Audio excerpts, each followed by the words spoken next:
Welkom by Every Nation Bloemfontein. Ons hoop jy geniet die boodskap saam met ons. Hy is waardig om geprys te word, hy is waardig om geloof te word, hy is waardig om aanbid te word. En ons het die voorreg om dit te doen sonder vrees. Sonder om te wonder, hoe gaan God reageer? Solank as wat ons geloof is in Christus Jesus. Want God het gereageer oor ons sondigheid op Christus. Hy het dit klaar reeds gedoen, en so as ons in Christus is daar niks waarvoor ons hoef te vrees nie, ons hoef vir niks bang te wees nie. En so ons kan onsself volledig vir hom gee, ons hoef nie soos Israel bang te wees vir 'n almagtige God wat praat. En hoe hy klink en wees, ek wil nie met hom te doen hê nie. Nee, ons kan eerder wees, ek wil.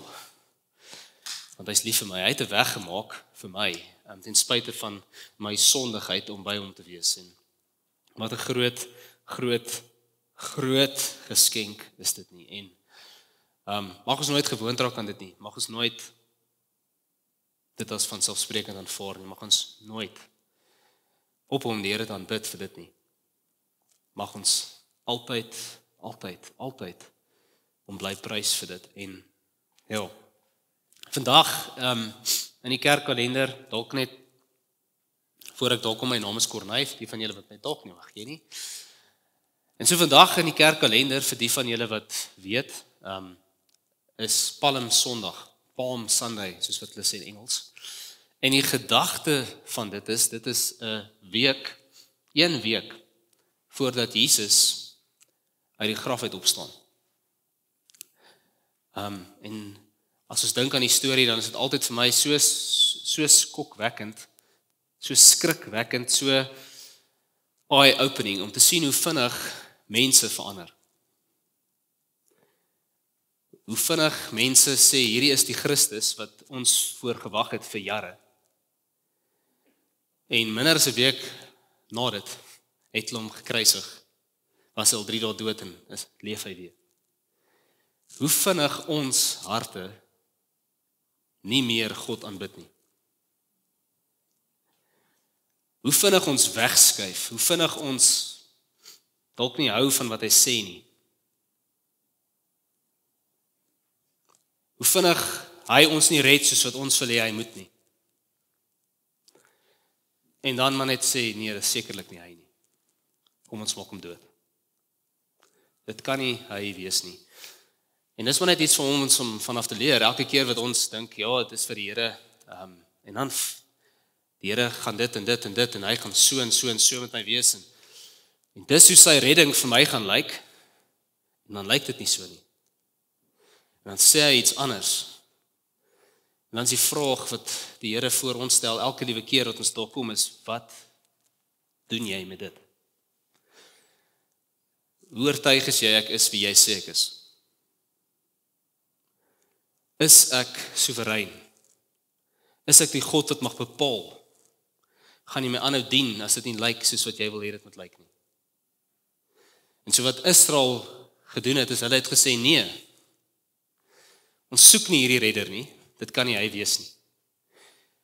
Want die redding wat ons wou gehad het, moes anders lyk. Dit moes iets anders wees. En so as gevolg van dit verwerp hulle vir Christus. Hulle verwerp vir God in menslike vorm voor hulle en kruisig hom. En so baie keer dink ons, Israeliete, kyk daai mense, hoe was hulle? Maar hoeveel keer doen ons dit in ons eie lewens? Waar ons ook op 'n plek om ons sê, ons gaan nie meer doen wat die Here vir ons vra om te doen nie. Ons gaan hom nie meer volg nie, ons gaan hom nie erken nie, ons is nie okay met dit wat hy sê nie. Nee, ons gaan ons eie ding doen. Ons gaan redding ergens anders gaan soek. Daar's seker 'n ander iets, of 'n ander iemand, of 'n ander plek waar ek kan redding vind. Hierdie is sekerlik nie die enigste Messias wat ons sal wees nie. Alhoewel die woord dit vir ons so duidelik maak dat dit wel so is. En so ons het die voorreg om te leef aan die agterkant van 'n Christus wat weer opgestaan het uit die dood. Want as ek die Ou Testament lees en ek en jy verstaan die Ou Testament, dan het ek soveel verstaan vir wat daai mense gedoen het. Ek verstaan hoe hulle op 'n plek gekom het om te sê hierdie is nie Dit kan nie wees nie. Want hulle het op een manier na dit gekyk. Hulle was vasgevang in die wet en het nie God se hart deur dit gesien nie. Hulle was vasgevang in 'n geskrewe vorm en hulle was vasgevang in godsdienstigheid. En hulle het die God van heelal gemis. En dit is so maklik dat dit met ons gebeur. Albei kante toe. Of ons raak volledig in dit in, soos sekere mense, so vasgevang soos fariseërs binne die letter van die wet. Of ons kan dalk wees vir ons is maar net wel, ons gee nie eintlik om nie. En so dit is so maklik om ons net weg te skuif van iets anders af. En om nie te bly by oortuigings wat die Here in ons hart gevestig het oor goed nie. Want iemand anders sê nou dit. Iemand anders sê ewe skielik dit en dit gaan nie oor wat die woord sê nie, dit gaan oor wat iemand oor die woord sê. En dan skuif ons maar net ergens anders heen en so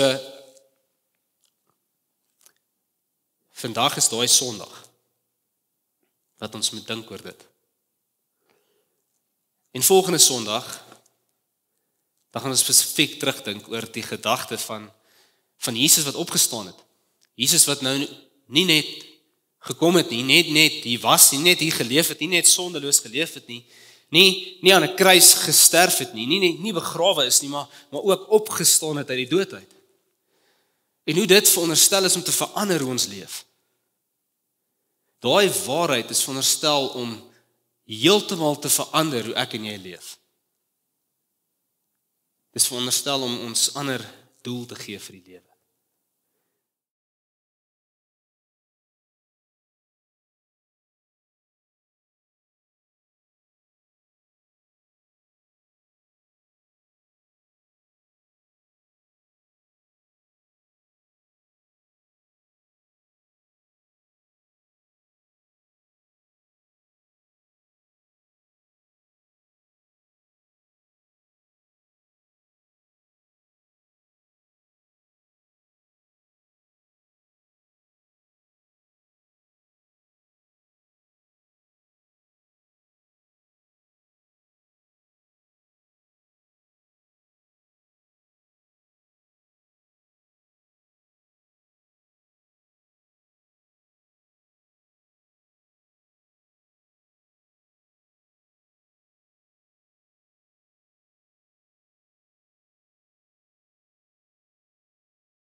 Nou vanoggend wil ons aangaan met 'n paar sonne wat ons besig is om te praat oor wat glo ons as kerk. En dit klink dalk vir jou as, yes, okay. Hoekom moet ons daaroor praat? Wat verander dit? Is dit nie maar net doktrines wat ergens op 'n blaai geskryf staan nie? Is dit nie maar net teologiese konsepte wat diep teoloog gaan uitdink het nie?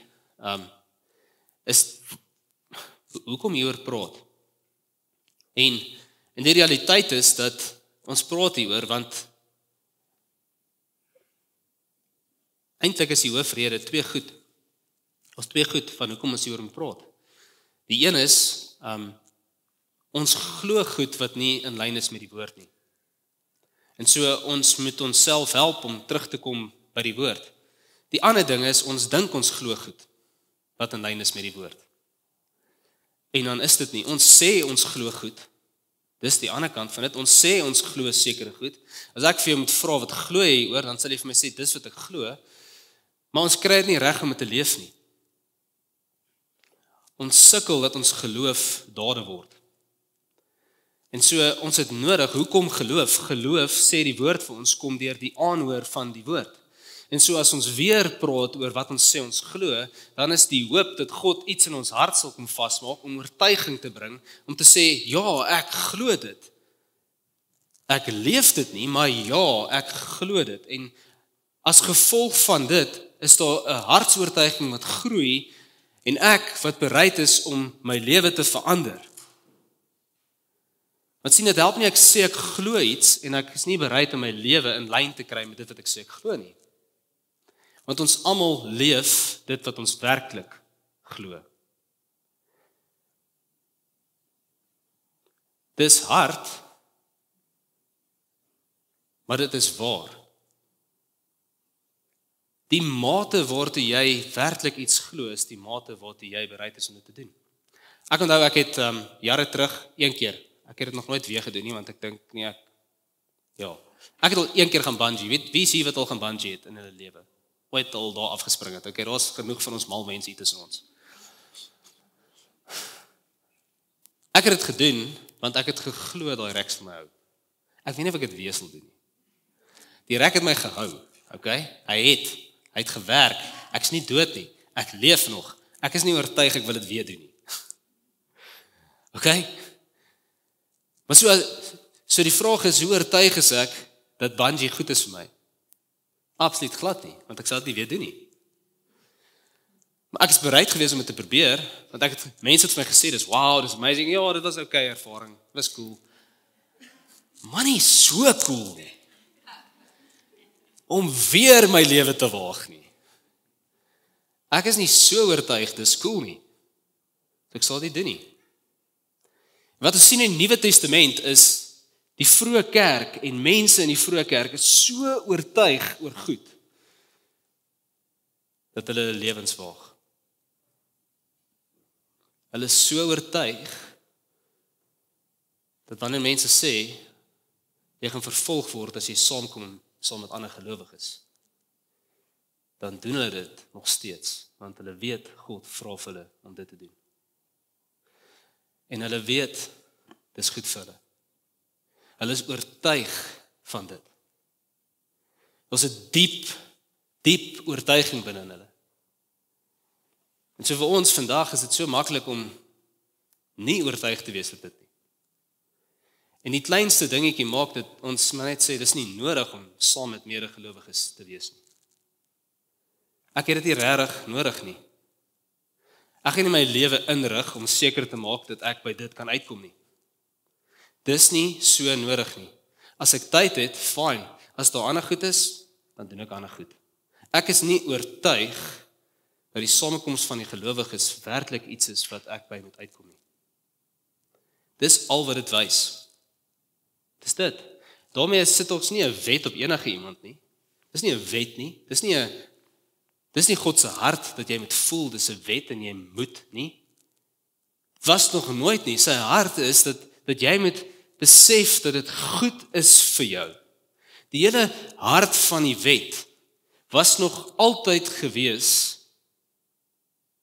dat dit sal goed gaan met jou. Dis hoekom God die wet gegee het. En beginsels in sy woord in sy Nuwe Testament is presies dieselfde. Hy leer dit moet goed gaan met jou. Maar wat ons vind is, ons definieer wat dit is om goed te gaan met ons, buite God se woord. Ons heg dit aan ander goed. Soos net of my verhoudings met my kinders goed is. Of net of, wat kan ek nog noem? My bankbalans goed is. Of net of ek 'n goeie werk het. Of net of niemand met my beklei nie. Of watse verskillende goed ons hierop kan sit en te sê, dit gaan goed met my as dit so lyk. En tog definieer God se woord dit anders vir ons. Dit gaan goed met jou wanneer jy die Here volhartig dien. Dis wanneer dit goed gaan met jou. Want jy is gemaak vir dit. Jou hele wese is vir dit geskep. En so dit kan net goed gaan met jou terwyl jy dit doen. Enige iets buite dit, vind jy nie jou ware doel nie. En gaan dit nie eintlik goed met jou nie. En so, dis vir ons nodig om te weet wat ons glo. Dis vir ons nodig om te weet wat die Here vir ons vra. Dis vir ons nodig om te weet wat die Here vir ons sê. Hoe sy voorskrifte vir ons lyk, hoe ons moet leef. Vir ons beswil. Dis vir jou. Sodat jy hom beter kan prys. Sodat jy hom beter kan eer. Sodat jy meer van hom kan maak. Sodat jy werklik hom kan verheerlik. Vanuit die diepste wese. So dis wat nodig is vir ons. En so vanoggend wil ons Ons kyk oor hierdie gedagte van, maar wat is die kerk? Wat is die kerk nou eintlik? En ek dink ek gaan nie alles deel wat ek voorberei het nie. Maar wat bedoel ons wanneer ons praat van kerk? Wat is kerk? En dalk het jy in jou gedagte aan die begin as jy so kerk is 'n plek waartoe ek kom. Dis 'n gebou. Meeste van ons het daai idee in ons kop dat dit is wat kerk is. Maar dis 'n ander woord, dis iets anders. Wat word bedoel as jy Afrikaanse Bybel lees? Die van julle wat Afrikaanse Bybel lees, jy sien nie hierdie woord kerk so baie in jou Bybel nie, maar jy sien die woord gemeente. Wat word bedoel met hierdie woord? Want dis dieselfde Griekse woord wat vertaal word gemeente as wat in die Engelse woord vertaal word church of congregation. In Afrikaans het hulle dit net baie meer vertaal gemeente en so, wat is dit? En so kom ons begin deur te kyk na Matteus 16 vers 15 tot 18 en net om te begin by wat is die kerk? Kom ons kyk na Jesus se woorde oor die kerk en dan gaan ons aan. So Matteus 16 vers 15 tot 18 sê die volgende. Jesus, dit sê die volgende. Hy sê toe vir hulle: "Maar julle, wie sê julle is ek?" Hy praat met sy disippels. En Simon Petrus het geantwoord: "U is die Christus, die seun van die lewende God."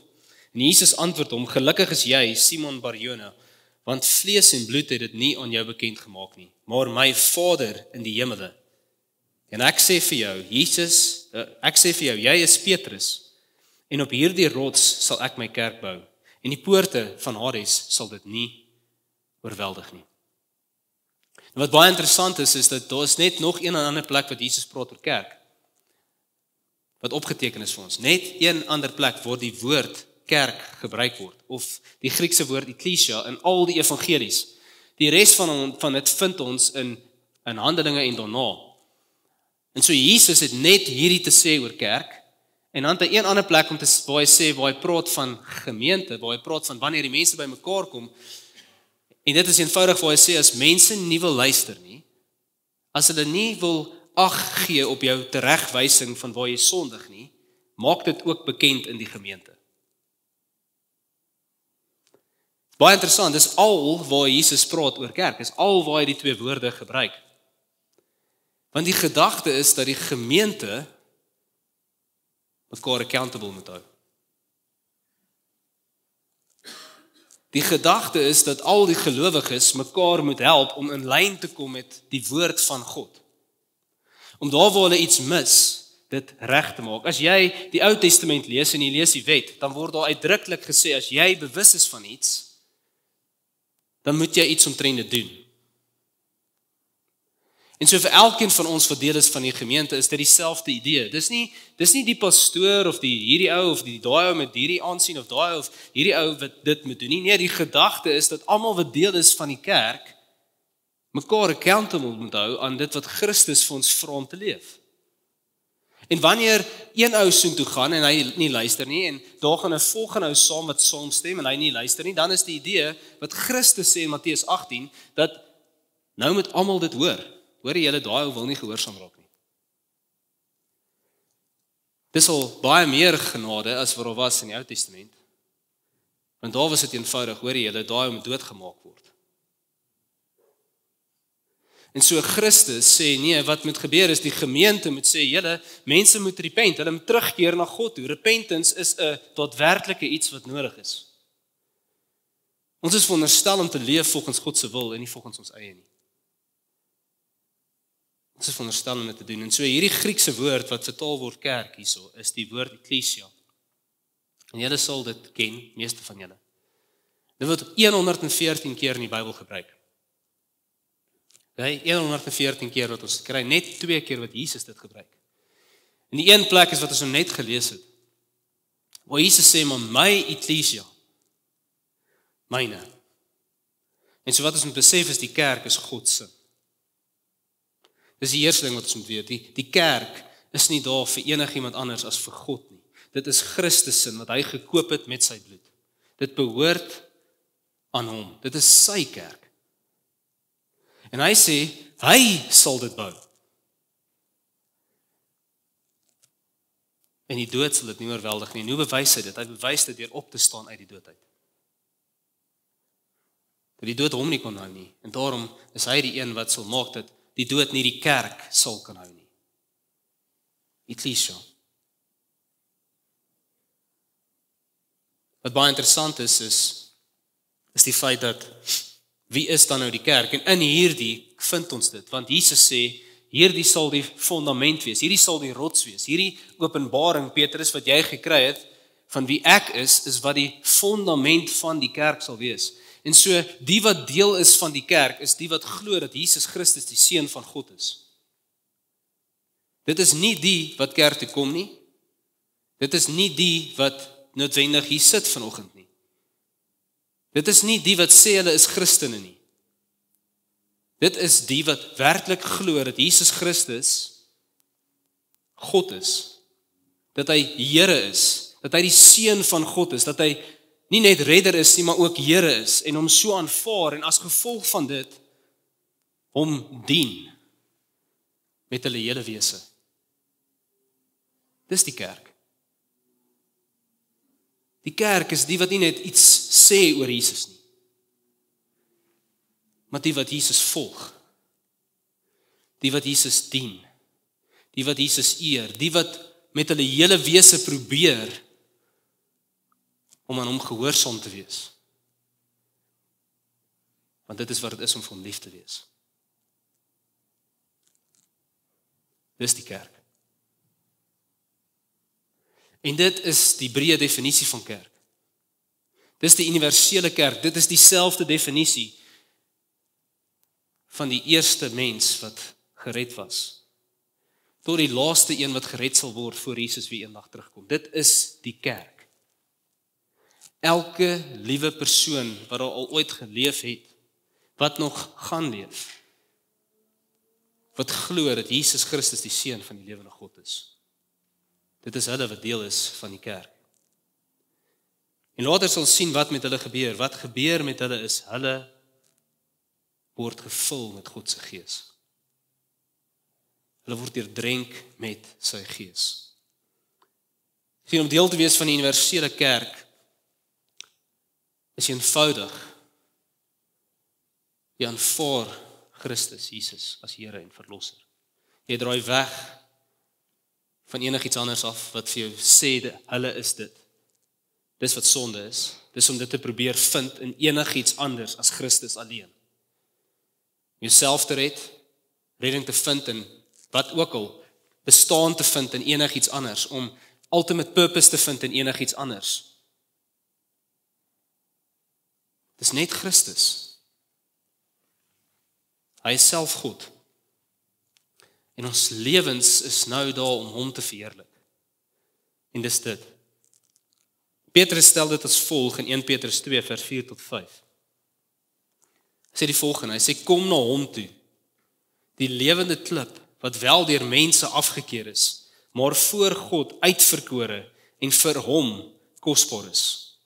En laat julle as lewende klippe opbou tot 'n geestelike huis, 'n heilige priesterdom, om geestelike offers te bring wat deur Jesus Christus vir God aanneemlik is.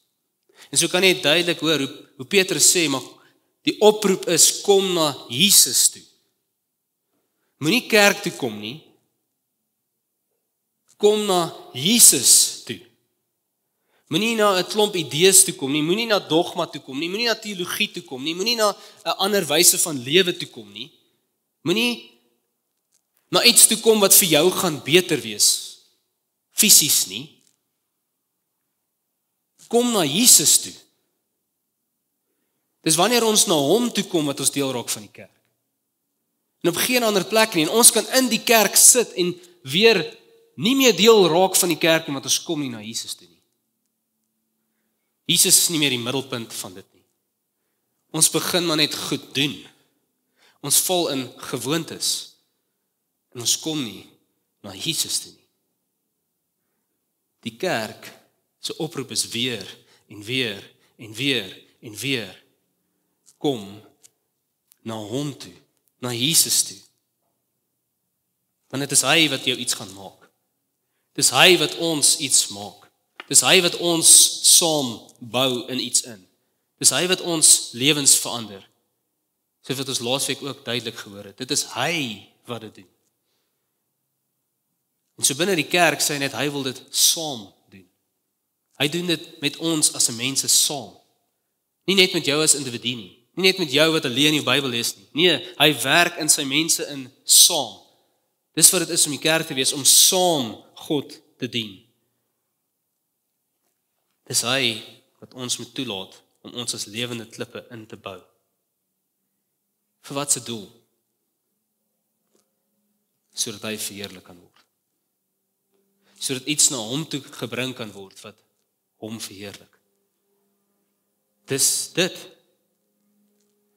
En so Paulus gebruik hier dieselfde beeld van 'n gebou of 'n tempel wat gebou word wanneer hy verwys na die kerk in 1 Korintiërs 3. En ek lees vir ons 'n stukkie daar, 1 Korintiërs 3 vers 10 tot 17. Hy sê, volgens die genade deur God aan my gegee, het ek soos 'n bedrewe bouer 'n fondament gelê en 'n ander bou daarop. Maar elkeen moet egter let hoe hy daarop bou, want niemand kan 'n ander fondament lê as wat reeds gelê is nie. Dit is Jesus Christus, of iemand nou op die fondament bou met goud, silwer, kosbare stene, hout, gras of strooi. Elkeen se werk sal duidelik word, want die dag sal dit aan die lig bring. Praat natuurlik van die oordeelsdag. Deur vuur sal dit geopenbaar word en die vuur sal die gehalte van elkeen se werk op die proef stel. Ja, as iemand se bouwerk behoue bly, sal hy sy loon ontvang. As iemand se werk verbrand word, sal hy skade ly, hoewel hy self gered sal word, maar soos deur vuur heen. Weet julle nie dat julle 'n tempel van God is en dat die Gees van God in julle woon nie? Ja, as iemand die tempel van God skade aandoen, sal God hom skade aandoen, want die tempel van God is heilig. En die tempel is julle.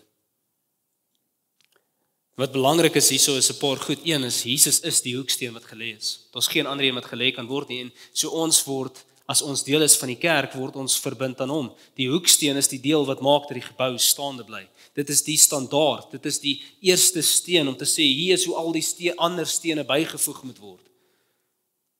Dis die hoeksteen. Dis wie Christus Jesus is. Ons almal is verbind aan hom, anders is ons nie deel van die kerk nie. Maar ook wees deel van die kerk, wees deel van die tempel, dit is hy wat gevul is met die Gees. Dis wat die woord uitdruklik vir ons sê, dit is hulle wat vol is van die Gees.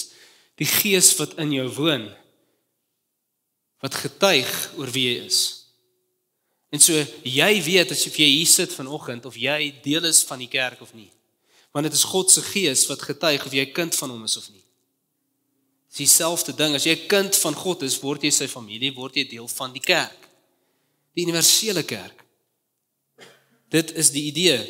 Maar dan sien ons ook in die woord, dat dit oor meer as dit gaan, dat ons moet na 'n plek toe gaan, waar God nie net wil hê dat ons deel is van die universele kerk en verdwyn in hierdie wêreld nie. Tussenin, nou moet ons wag tot Jesus weer terugkom nie. Nee, hy sê, universele kerk, kom by mekaar in lokale gemeentes as die lokale kerk. En so hy doen dit, hy wil ons daarin voeg. Want sien, ek alleen is nie die kerk nie. Jy is deel van die kerk, as jy in Christus Jesus is. Maar jy is nie die kerk nie. En so mense sê baie keer, maar ek het kerk op my eie. Jy kan nie dit hê nie. Die definisie van wat kerk is dat dit nie moontlik is nie. Dit beteken nie dat dit so te lyk soos hierdie nie. Maar om ten minste 3 gelowiges byeen wees vir dit om regtig kerk te wees. En in die volle definisie van lokale kerk is daar 'n groep groter mense wat lokaal bymekaar kom en saam ergens heen op pad is. Gelei word deur God se Gees. En so individue vorm deel hiervan. Maar hulle is dit nie. En so moet ons verstaan dat dit gaan nie eerstens oor watter lokale kerk jy van deel is nie. Hier is iets wat ons almal moet besef. Every Nation Bloemfontein gaan eendag nie meer bestaan nie. Op die oordeelsdag, wanneer Jesus terugkom, gaan Every Nation Bloemfontein as 'n instansie, hoe die wêreld dink oor kerk nie meer bestaan nie. CRC gaan nie bestaan nie. Lewende Woord gaan nie bestaan nie. Doxa Deo gaan nie bestaan nie. Watter ander kerke kan ek noem en bloem? Daai goed gaan nie bestaan nie. Dit gaan oor die mense wat in die kerk is. Wat werklik tot bekering gekom het. Hulle gaan voortbestaan saam met Christus. Dis nie die instansie nie. Dit gaan nie oor dit nie. Dit gaan oor of mense God vind. Dit gaan oor of mense Jesus vind. Dit is waaroor dit gaan. En so is ek dankbaar vir inisiatiewe in die stad, so Street Store. Dit sê maar, kom ons wees nie oor Every Nation of oor hierdie of oor dat of oor dit nie. Kom ons wees die kerk van Christus vir Bloemfontein vir 'n oomblik. En nou sal mense vra, maar hoekom dan hierdie? Want as ons almal by een is dit te groot. Dit is te groot om effektief die kerk van Christus te wees. En so God in sy goedheid skep verskillende dele, wat verskillende dele van ons samelewing bereik. Want dit is so moeilik om alles saam te gooi. En so God maak dit so. Wat ons wel moet weet is dat oor alles hiervan, oor elke liewe deeltjie van dit, oor elke deel van die universele kerk en ook oor Every Nation Bloemfontein is daar iemand wat hoof is. En dit is Christus Jesus. Efesiërs 1 vers 22 tot 23 sê, hy het alles onder sy voete gestel, dit is die Vader, en hom aan die kerk gegee, dis vir Jesus, as hoof oor alles. Die kerk wat sy liggaam is, oor die volheid van hom wat alles en almal vul. En so twee dinge wat ek vinnig hier wil sê, een is, hy is die hoof, maar waarvan is hy hoof? Hy is hoof van 'n liggaam. Hy is hoof van iets wat lewend is. Hy is hoof van 'n liggaam. En so Paulus skryf meer detail oor dit in 1 Korintiërs 12. Maar voor ons daar kom, wil ek begin by die begin van die boek van Korintiërs. Paulus skryf die volgende, hy begin dit as volg, 1 Korintiërs 1 vers 1 tot 3. Paulus, deur die wil van God, 'n geroepe apostel van Christus Jesus en die broer Sostenes, aan die gemeente, dis die kerk, hoor daai woord gemeente, aan die kerk van God in Korinthe, wat in Christus Jesus geheilig is deur God, ja geroepe heiliges, saam met almal wat op elke plek die naam van ons Here Jesus Christus aanroep, hulle Here en ons Here, ja genade vir julle en vrede van God ons Vader en die Here Jesus Christus. En so as ons mooi inzoom op daai woorde, dan sien ons sommer net hier in hoe Paulus dink oor die kerk. Ja, julle is hierdie groep mense van Korinthe. Van daai plek. Wat is julle? Julle is mense wat geroep is. Dis wat Ekklesia beteken. Ekklesia beteken geroepene uit die wêreld tot God. En so elke liewe een wat so geroep is die kerk. God wat hulle geroep het en hulle het dit aanvaar. Hulle het geluister.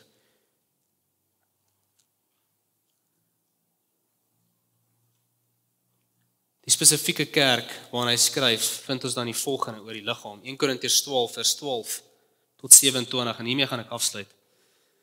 Want soos die liggaam 'n eenheid is, maar hy het baie ledemate bestaan en al die ledemate van die liggaam, alhoewel hulle ook baie is, een liggaam vorm, so is dit ook met Christus. En ons is tog almal deur die een gees in een liggaam ingedoop. Jode of Grieke, slawe of vrye mense, en ons is almal met een gees deurdrenk. En so wat ons moet besef is, daar is nie onderskeid in God se kerk oor wie jy is en van waar jy vandaan kom nie. Dit gaan nie oor of jy Afrikaans of Engels of Sotho of Zulu of wat se taal jy ook al praat nie. Dit gaan nie oor dit nie. Dit gaan nie oor jou herkoms nie. Dit gaan nie oor jou ras nie. Dit gaan nie oor enige van daai goed nie. Dit gaan oor of is jy gevul met God se gees. En daai stempel maak jou deel van God se kerk. Dit is wat dit is. Dit is nie jou fisiese geboorte nie. Maar dit gaan oor of jy geestelik gebore is. Of jy weergebore is. En as jy is, dan is jy gevul met sy gees. Inderdaad, sê vers 14, die liggaam bestaan nie uit een ledemaat nie, maar uit baie. As die voet sou sê, omdat ek nie 'n hand is nie, behoort ek nie aan die liggaam nie. Behoort hy daarom nie aan die liggaam nie? En as die oor sou sê, omdat ek 'n oog is, omdat ek nie 'n oog is nie, behoort ek nie aan die liggaam nie. Behoort hy daarom nie aan die liggaam nie? Ja, as die ganse liggaam oog was, waar sou die gehoor wees?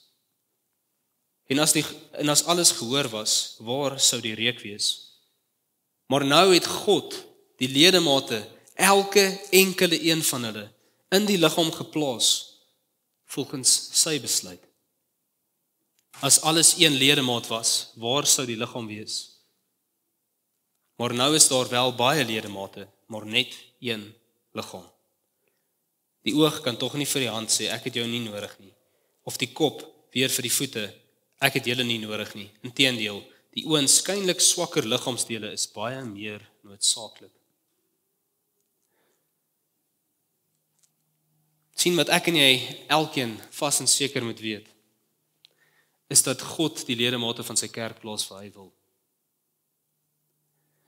Die vraag is, of jy gewillig daar dien. Die vraag is of jy met hom stry oor waar hy jou wil plaas, en of jy bereid is om te volg daar waar hy jou wil hê, sonder aansien. Sonder om noodwendig 'n groot baai van gemaak te word deur mense. Sien Paulus sê baie duidelik hierso dat mense maak nie noodwendig baie van sekere ledemate van die kerk nie, maar God doen.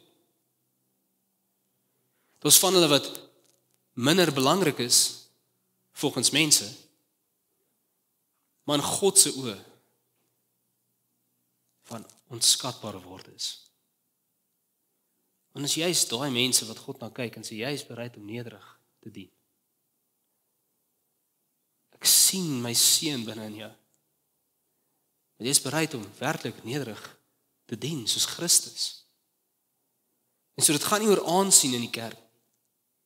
Dit gaan oor of ons bereid is om te sê hierdie is die deel wat God vir my gegee het om te doen. Ek het 'n deel. Wie gee om wat te deel? Ek verdien niks. Ek verdien die dood. Hy gee vir my plek in sy liggaam om deel te wees van sy liggaam hier op aarde. Mag ek dit volledig aangryp? Ek weet nie hoe klein hierdie deeltjie is nie. Daar's al tye gewees wat ek so gevoel het oor Evanation Bloemfontein, as ek heel eerlik is. Wat 'n deeltjie het ons om te speel in Bloem? En dan is daar tye wat ek besef, maar dis vir die Here om dit te bepaal. Hy bepaal dit. Wat ek het om te bepaal is of ek getrou om gaan dien waar ook in my plaas. Wat ons as 'n kerk ledemaat, soos dit so moet sien, vir onsself moet vra, gaan ons getrou wees in wat die Here vir ons vra om te doen in Bloemfontein. Al is dit die een sonder enige aansien of enige eer. Is ons bereid om dit te doen, omdat ons lief is vir Jesus? Gaan ons hom dien met alles in ons. As hy ons skuif, dan skuif hy ons. As hy ons ergens anders plaas, dan sit hy ons daar. Waar ook al ek is, ek wil net getrou wees aan wat die Here vir my vra om te doen. Mag dit ons hart wees. As individu, mag dit ook ons hart wees as saam, mense wat God saam gevoeg het, om iets te wees. Sien daardie dele van die liggaam, vers 23, wat ons as minder eerbaar beskou, wat klee ons met meer as die gewone eer en die minder elegante dele met meer elegansie, terwyl ons meer elegante dele dit nie nodig het nie. Maar God het die liggaam so saamgestel, dat hy meer respek toegewys het aan die deel wat dit die meeste nodig het, sodat daar nie verdeeldheid in die liggaam sal wees nie, maar die ledemate in gelyke mate vir mekaar sal sorg. Ja, as een ledemaat ly al die ledemate saam. As een ledemaat vereer word, is al die ledemate saam bly.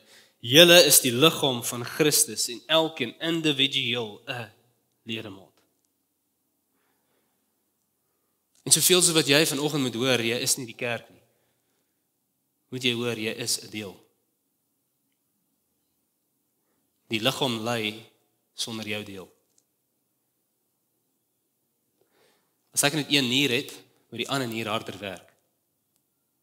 Dis hoe dit werk. En soos die een nier besluit, hy wil nie meer deel wees van hierdie liggaam nie, en die liggaam verwerp, dan moet die ander nier harder werk.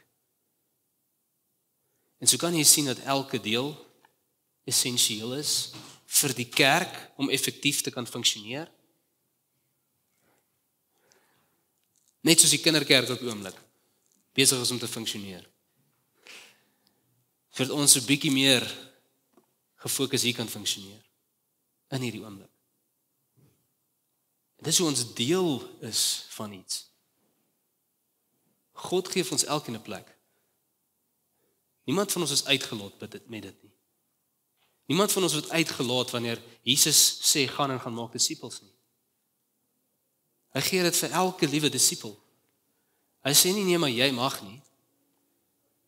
Nee, inteendeel hy sê ek wil hê jy moet dit gaan doen. Ek wil hê jy moet my lief hê. Ek wil hê jy moet mense rondom jou lief hê. Vanuit my liefde vir jou.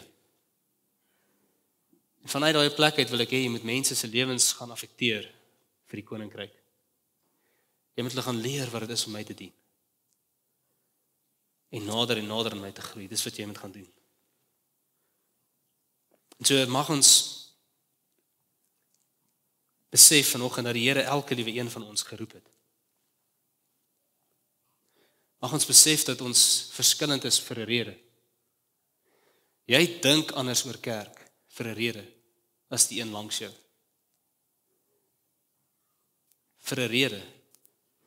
Van ons iets anders wat God wil hê jy moet doen binne in sy liggaam as die ander een. En so wat ons die Here voor moet vertrou is dat ons almal nederig genoeg sal wees dat ons plek sal gee dat elke liewe een sy deel doen. Want dis die ander kant van dit. Dat ons begin om so vas te hou aan iets en te sê maar daar's nie plek vir ander mense nie. Want ons self is insecure.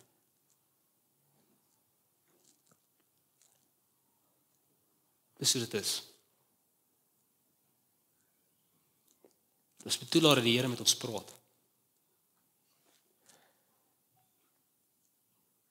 Sy kerk moet groei. Vir sy eer. Vir sy glorie. En so mag die Here ons help om te repent.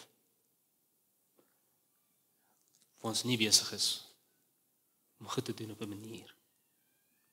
Ek sê hierdie vir elkeen van ons, ek sê dit vir my ook. Mag Here ons elkeen help om weg te draai van daai plek af. Op te hou met te doen. Om te begin doen wat die Here vir ons vra om te doen.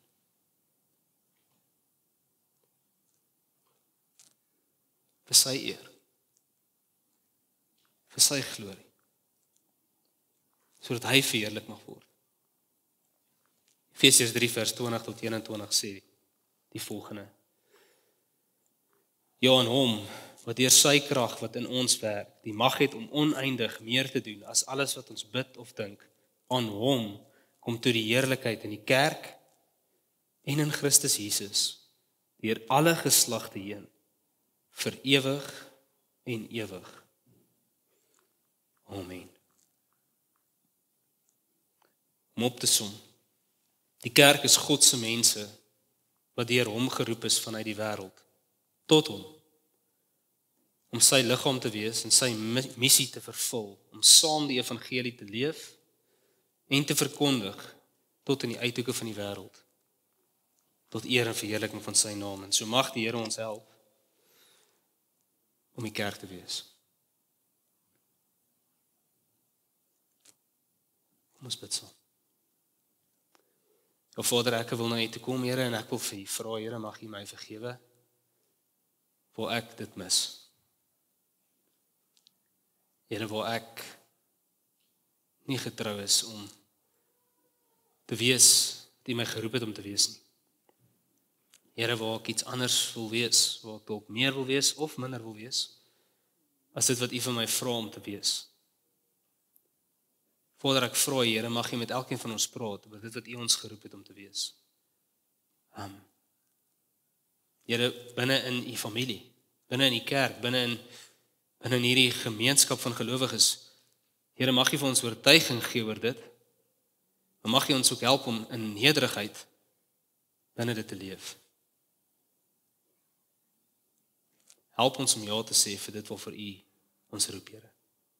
Geen om wat dit verg nie. Geen om hoe maklik, het is gewoonlik nie maklik nie, Here. Geen om hoe moeilik dit is nie. Geen om wat ons moet opoffer nie. Mag U ons help om dit te wees wat U vir ons vra om te wees. Mag U ons help om plek te gee vir almal anders rondom ons, om dit te wees wat U vir hulle vra om te wees. Mag ons die kerk wees wat U verheerlik. God se mense sê saam. Amen. Ons hoop deur hierdie boodskap word jy lief vir God, lief vir mense en maak disippels.